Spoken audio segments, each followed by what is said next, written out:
Hello, everybody. Welcome to another edition of Stay Connected with the Worcester Senior Center. I'm your guest host, Dr. Michael Hirsch from the Worcester Department of Public Health, and I'm happy to be back. We're here in the month of February, which is a very interesting month to me. It's the shortest month.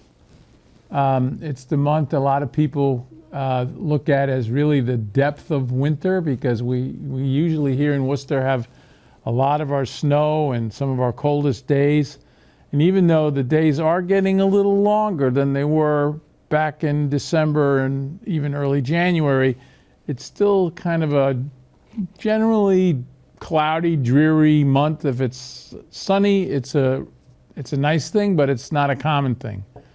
So I've found it to be a paradoxical month because there are a lot of great things that happen in February. So you can go right through the calendar. February 2nd, we got Groundhog Day. Groundhog Day is one of the strangest little ceremonies you've ever seen.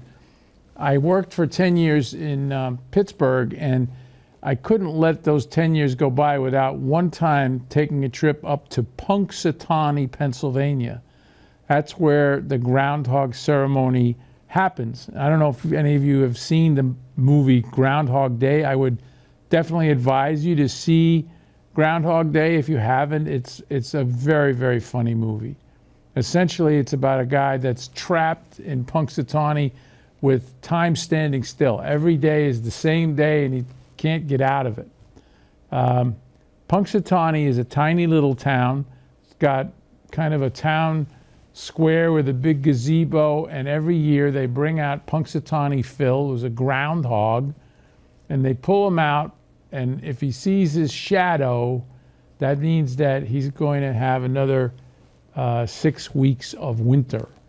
So it's not a precise science at all, and I don't know what the percentages are. I'm sure that one of the almanacs has the percentages of when Punxsutawney Phil has been right.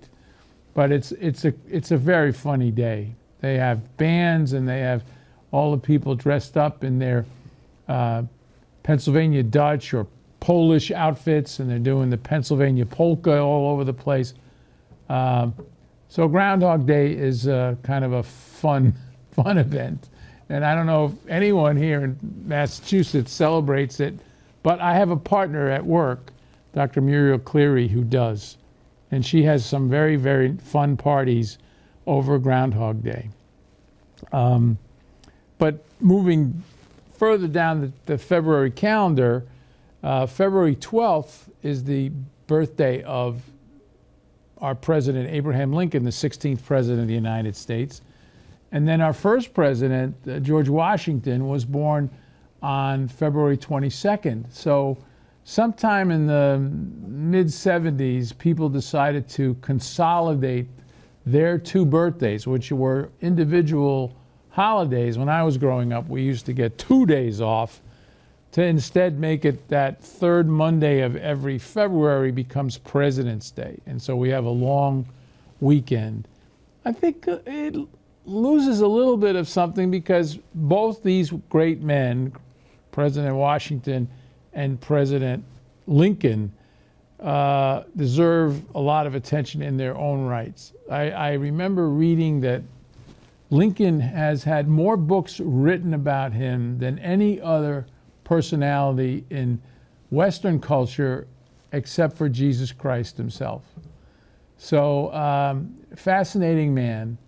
And both presidents preserved our union, kept our country from splintering apart. And in Washington's case, kept us from being, oppressed by the monarchy in Britain. And I think if they had won that, our oppression would have been even worse. So very, very important day, President's Day. And then, this is also Black History Month, which is a very important recognition of the contributions of African Americans throughout our history.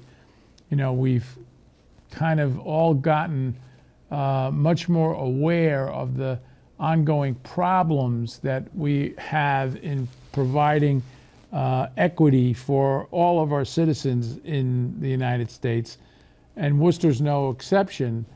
But Black History Month gives us a chance to really look back in history and admire some of the great contributors to culture, to medicine, to science. We've had some incredible African American contributors.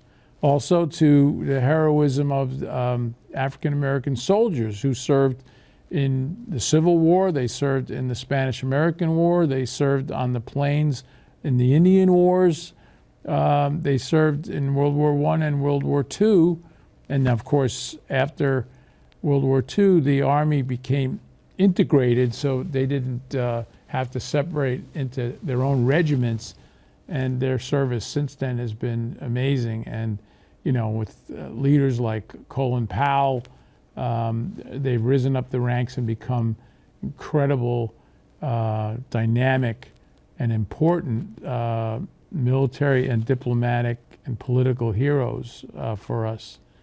So I think it's February is an underrated month. It's short, but there's a lot of juice there, and so I don't mind February too much. I think for me it's always been a good month to catch up on my reading. I'm not a real big skier type. If you're a skier, you're maybe out there on the slopes all the time, going up to, you know, some of our New England state neighbors, or even as close as Mount Wachusett. But it's also a scary time for injury. So I want to talk a little bit about that. I want to talk a little bit about a COVID update, and then I'll probably let you go. I wanted to mention that we have a new program that has sprouted up that's partially sponsored by the Department of Public Health, partly sponsored by the American Association for Retired People Massachusetts chapter, so the AARPMA, and also by the National Medical Association, the Gold Humanism Medical Society chapter in UMass, where African American students are leaders. And this program is called Walk with a Doc. And it's been around for a while. It actually existed about 10 years ago and kind of faded out a little bit. And now we're trying to revive it. And we did our first session in January. We're going to do one again this early in February. The first Saturday of every month from 10 to 11 is going to be when we do it. And thanks to the willingness of CEO Carolyn Jackson and Chief Medical Officer George Abraham at St. Vincent's, we were able to use St. Vincent's as our inside location until April, when we hope it'll be nice enough to do this outside. And the process is a doctor comes, gives the folks that are participating in the walk a little pep talk about different medical issues, usually trying to talk about prevention. So whether it's self-examination for breast cancer, getting a PSA test for prostate cancer, doing the kind of analysis for diabetes that you need, and some people with strong smoking histories can now get screening CAT scans to look for early lung cancer, and just having a cardiac evaluation with an EKG and sometimes an echocardiogram if you have a cardiac history will also be a great thing to screen for. So those are the kind of topics that we cover. And then after about a 10-minute talk, we go on about a 50-minute walk. And I went on the one in January, and it was really cool because a lot of the folks that were participating watched this show.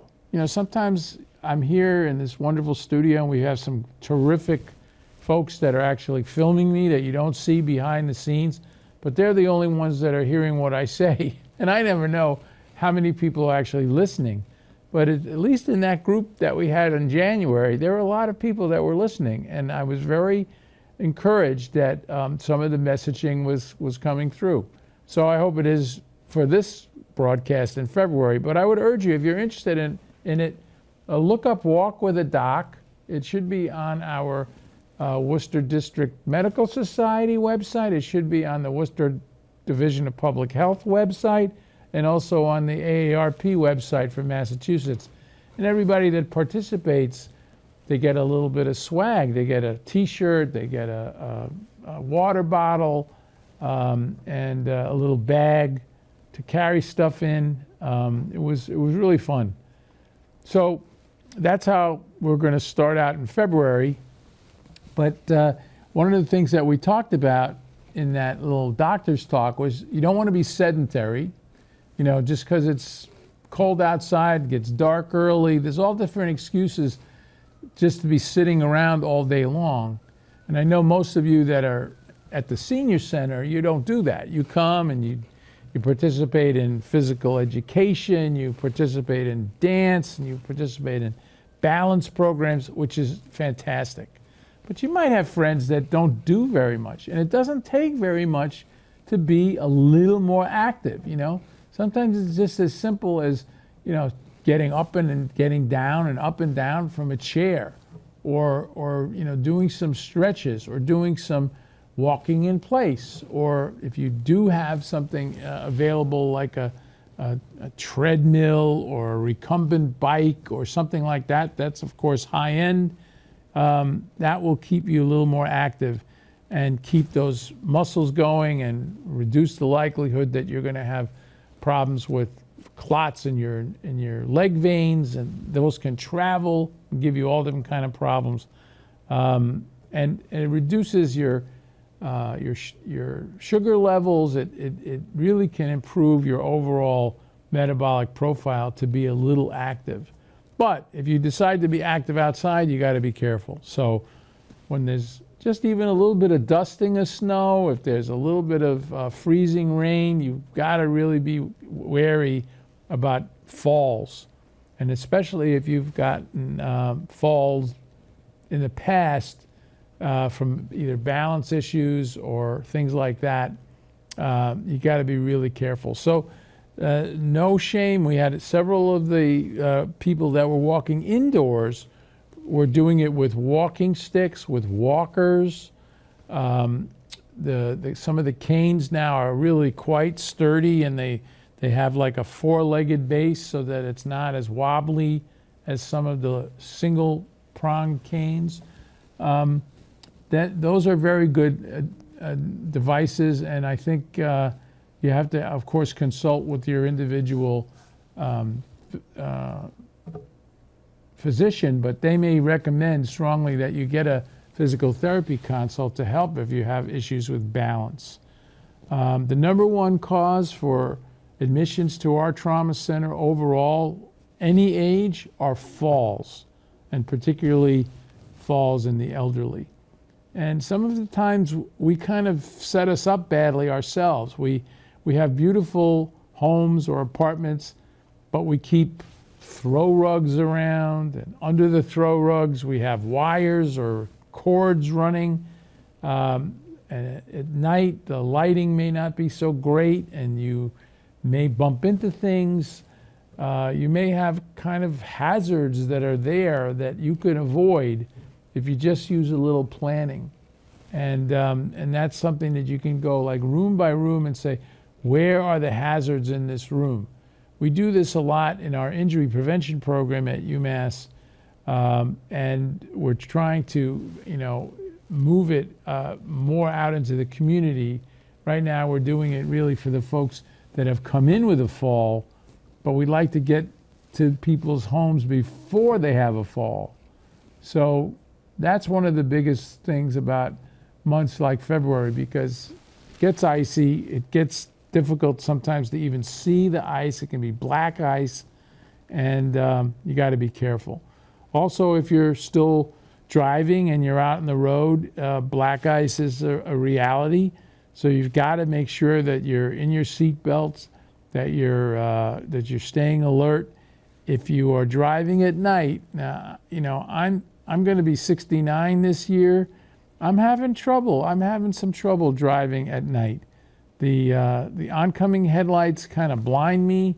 I have special set of glasses now that will take the glare out of some of those situations. So I'm not a fan of driving late at night, and I try to plan my activities around some of that. You know, I don't favor going out to a place where I'm going to have to drive an unfamiliar turf very, very late at night. It's not so easy, and if it's in a wooded area, you never know when a squirrel, a deer, somebody will jump out in front of your car and you got to stop short. It's not a good situation.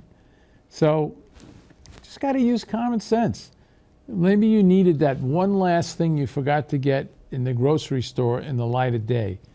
And you say, oh gosh, I don't have any cream left for my coffee tomorrow. Can you live without it for till the next morning? You can.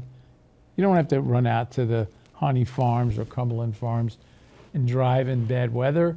It's flurrying, it's cold, it's icy. No, you're smarter than that. And that's what we try to convey also to our youth. Our youth, you know, they get their junior operator's license, and then they finally are able to have friends in their car after they get into the formal licensure process. And the first thing they want to do is, you know, take a joyride. You know, there's a curfew. They have a curfew for 11:30 at night, but very, very many times they're like, oh, it's 11:15. Hey, we could go quickly to McDonald's and come back, and then we can watch the rest of this movie. You don't beat the curfew because you end up driving too fast, and so many tragedies have happened just that way. I've taken care of hundreds and hundreds of trauma patients between the ages of 0 and 18, and they always have a kind of a bad judgment story preceding their crash.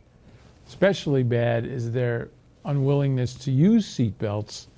Many of them end up partially being ejected.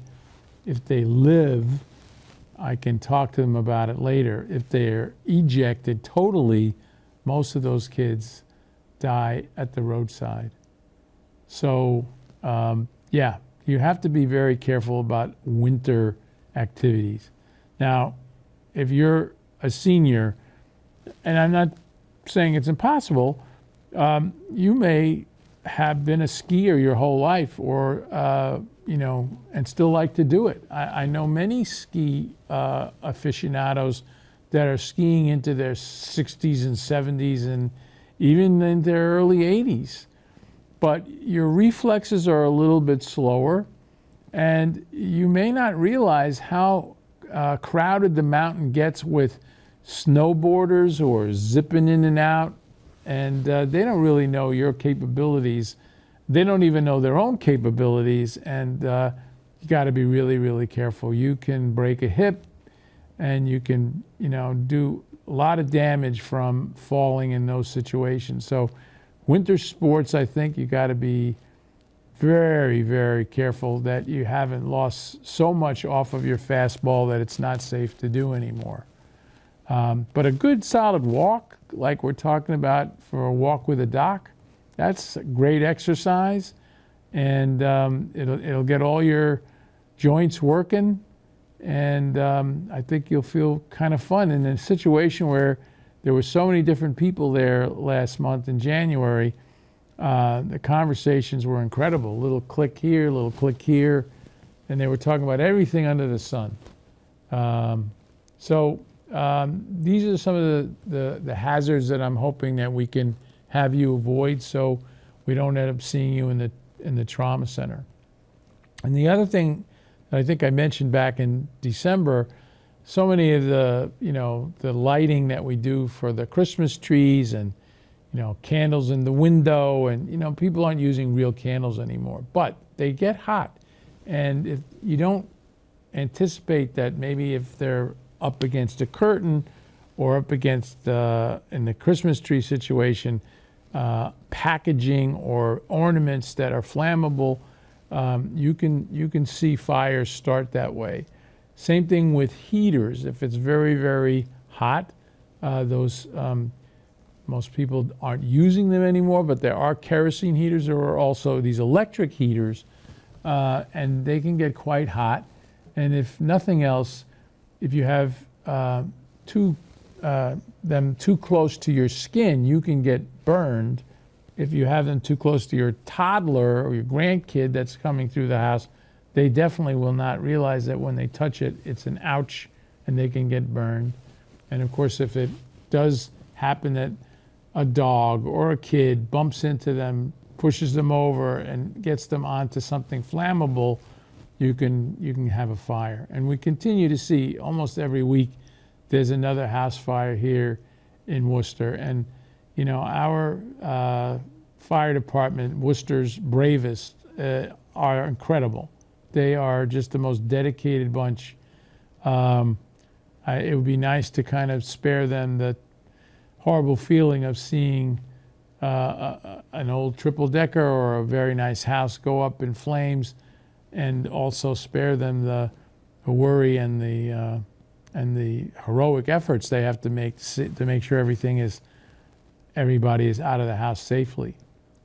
So those are the things I can tell you about injury and some of the dangers that we'll see in these winter months like February. As far as what we usually talk about, the COVID problem, I'm thinking by the time you're watching this show, we will have a better handle on where we are going. There's a new variant in town called XBB and its cousin XBB.1. This variant is very, very transmissible, but it doesn't seem to pack a huge punch. Now, we don't know if it's not packing a punch because all of us have gotten enough partial or complete immunity that we're not getting sick anymore. A lot of people are running around with colds. They're not necessarily testing themselves. They may very well have COVID, but there's still a risk, even if you've had COVID before, even if you've gotten all your vaccinations, that this new variant can evade the protection that the previous infection or the previous vaccination has given you, because it has weird proteins on its surface that are different than the original spike protein that the vaccination was designed to attack. So don't underestimate that. And, you know, we were talking back in December about this triple-demic or tridemic, because we had RSV infections in the little kids that were on the rise. We had flu on the rise, and then we had COVID on the rise. RSV has receded.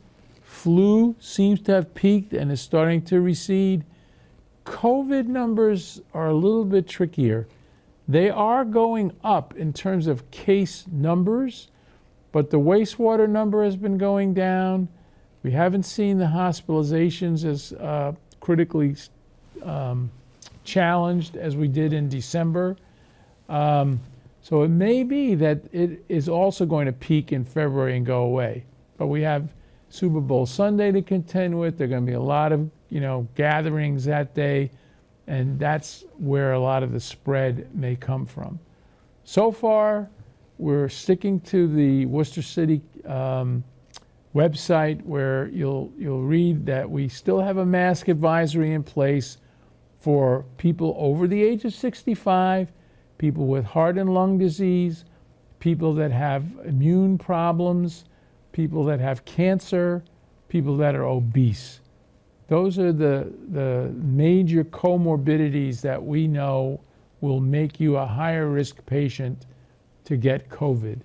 And 85% of the COVID deaths that we are now experiencing with XBB are in the elderly over 65. So that's you, that's this audience.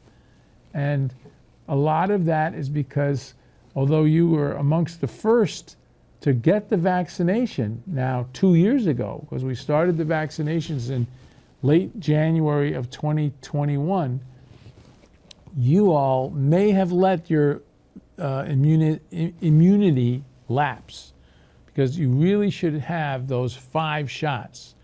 The first 3 were 2 of the original vaccination, 1 booster, then a second booster, and now this trivalent booster that really fights off the original virus and also the Omicron variant of the virus. So if you are not up to date with your vaccines, we're still recommending that you go. And as a matter of fact, the state has now issued a reimbursement program such that people that come for their vaccinations to our vaccination clinics that the Department of Public Health run, they're usually at the Worcester Public Library Wednesdays and Saturdays, and then at the YWCA on Mondays. And then there's also a Stop the Spread program that UMass is running a couple of days a week, usually Tuesday and Thursday. You just have to check on the www.worcesterma.gov website, and you'll see the vaccination clinic availability. Anybody that goes that is due for a vaccine, whether it's the first one, your second one, your first booster, your second booster, your bivalent booster, get a $75 gift card. So the time is a good one to go and get yourself up to date.